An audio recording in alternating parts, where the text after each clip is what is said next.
Hi, my name is Evelyn. This is my difficult airway emergence video. First thing I'm going to do is check my machine. So I'll just go into the OR, check my tank pressures, make sure my nitrous is above 745 and my oxygen is above 1000 psi. I'll check my pipe gas pressure, it's around 50 psi, and then I'll fill my volatile gases, make sure the caps are screwed on, and then I'll check the interlock system for each of them. And then I'll do a low pressure system leak test. I'll turn on the machine. I'll check the flow meters and the link 25, there's no leaks there. I'll do the O2 analyzer calibration, the CO2 absorber, and then the scavenging system. And then I'll perform a high pressure system leak check. I'll just close the APL all the way and then O2 flush until the system reaches 30 centimeters of water and holds for 10 seconds. If it holds, I know it passes and there's no leaks. After that, I want to test the vent and the bag system modes on the machine, and I just want to unplug it and make sure that there's some backup power capabilities for this machine. Then I can plug it back in.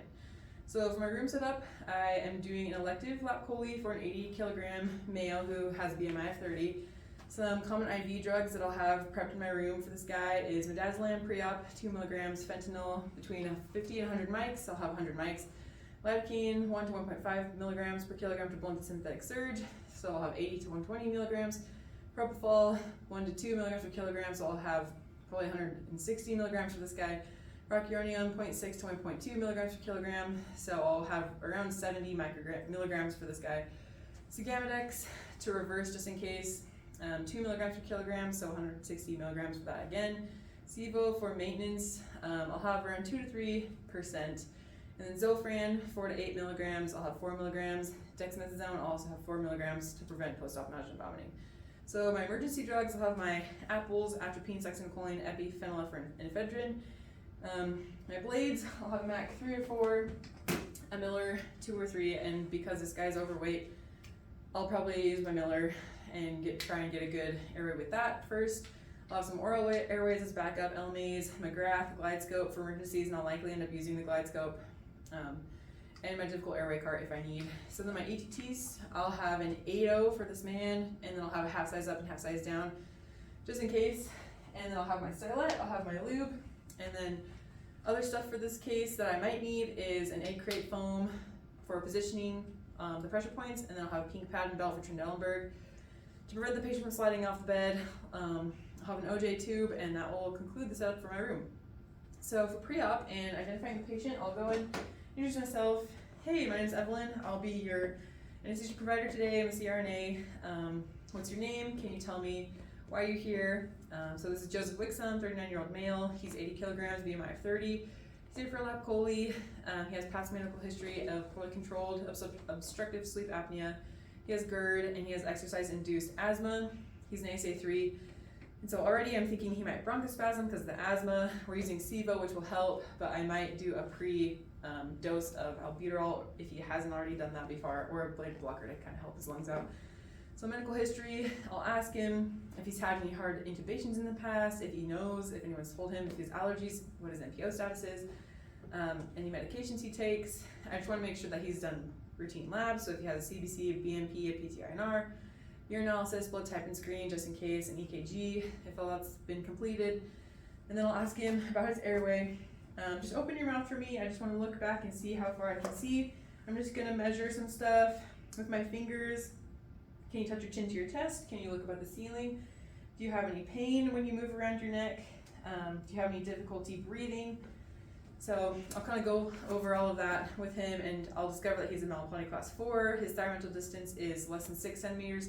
He has poor neck mobility, and he has had difficult intubations in the past that providers have told him about. And then also just by looking at him, I know he has a receding chin, he has prominent upper teeth, and he has just a generally thicker neck. So that confirms my suspicion of a difficult intubation.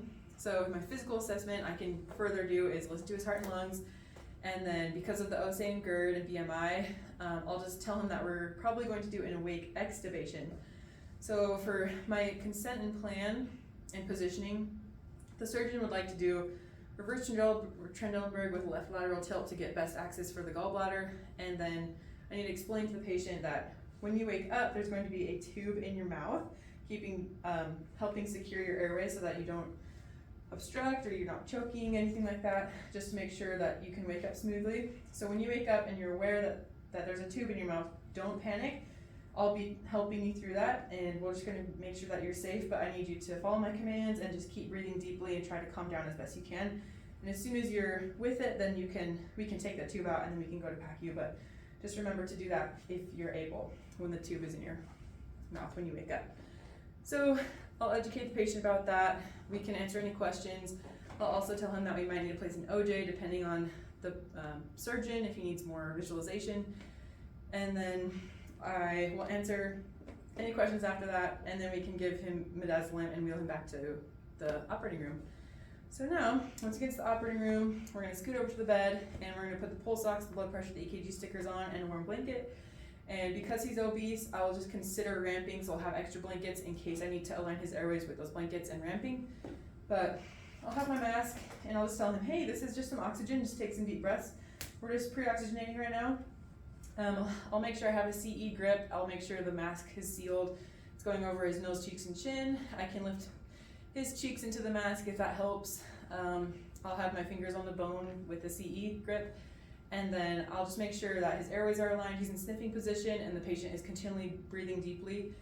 So the point of this is preoxygenation and denitrogenation for 3 to 5 minutes with 100% oxygen at 6 to 8 liters. So once the 3 to 5 minutes have passed, then I'll take a final look at my monitors, make sure everything's set up, and I can move over to my IV induction. So patient will be continuing to breathe.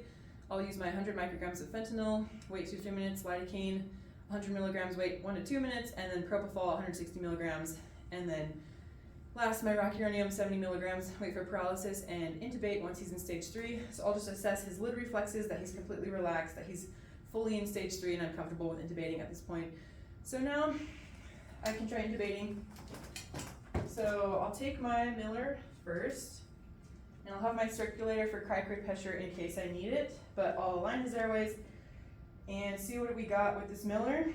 And it looks like I am still modern poly 3. I can't really see anything. My circulator is putting cricrid pressure. I'm still not seeing anything, and it's not working, so I need to switch attempts. I have LMA in the back of my mind just in case this all doesn't work.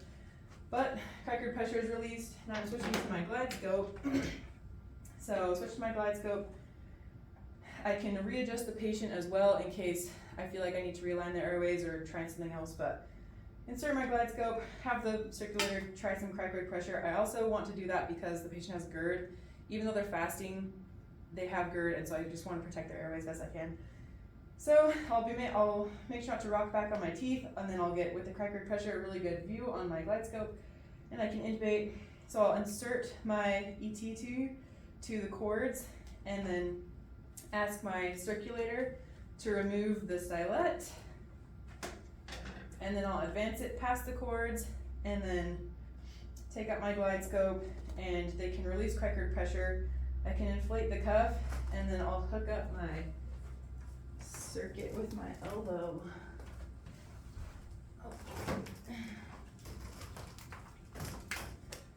So, hook up my circuit to this ETT tube, and I'll see misting, I'll see end-tidal CO2, I'll see chest rise, and then I just want to make sure that there's tidal volumes on my machine. I can listen to the breath sounds, and then I'll just make sure I secure this tube around 23 centimeters with the cuff inflated, and it hasn't moved. So now I can turn on my SIVO around 3% and reduce my oxygen to 2 liters per minute minimum because I'm using the SIVO. And then I'll just assess the loss of consciousness again, lid reflexes. I'll make sure that they're ventilating and moving air well and that there's no leaks. So now we can do positioning for the case. So it's reverse Trendelenburg with left lateral tilt, arms tucked. I need to just make sure all my pressure points are padded. And then I can give my 4 milligrams of dexamethasone to prevent nausea. So once that's happened, now I can focus on the end of the case. So case passes, and I can give my 4 milligrams of Zofran 30 minutes before the end of the case. And I'll just place a bite block to protect me and the patients too. So now I can suction the pharynx and the larynx, prepping for extubation. And then I'll test my train of 4s, and I get 2 out of 4 twitches. So I'll give 160 milligrams of Sigamadex to reverse, and then I'll turn the SIVO off and switch to 100% oxygen. So now the patient's starting to breathe more, and I'll switch to bag mode, and I'll start helping them. Now the train of 4 is 100%, they have 4 strong twitches.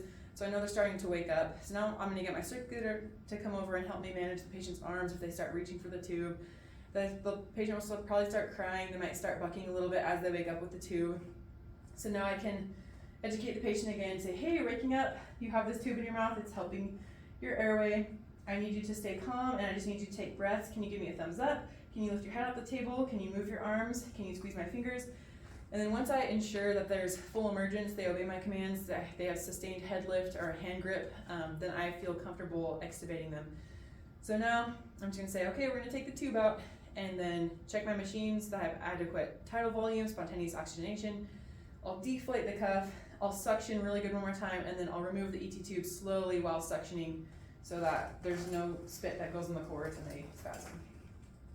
So now I'll trade that tube out for a simple mask at 6 liters per minute, just to make sure they have something while they recover, and then we're gonna slide them over to the PACU bed and then go off to PACU.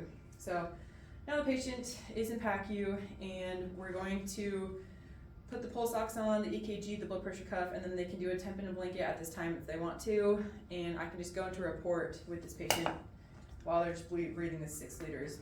So this is Joseph Wixom. They're a 39-year-old male. They have known allergies and they underwent a lap chole today, and it was 40 minutes long, and we did general anesthesia.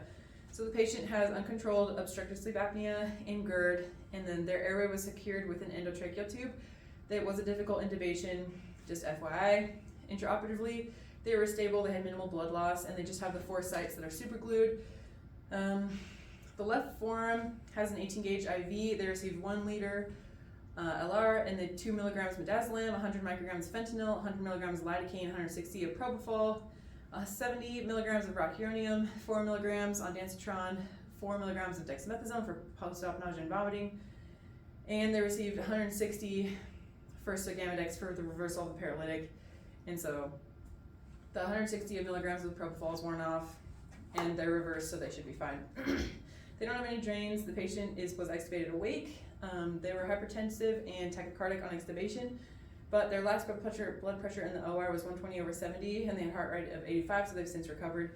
Their SpO2 is 99% on this 6-liter simple mask. They're alert but drowsy, and they're moving all their extremities, but their pain is addressed, and they're comfortable at this time.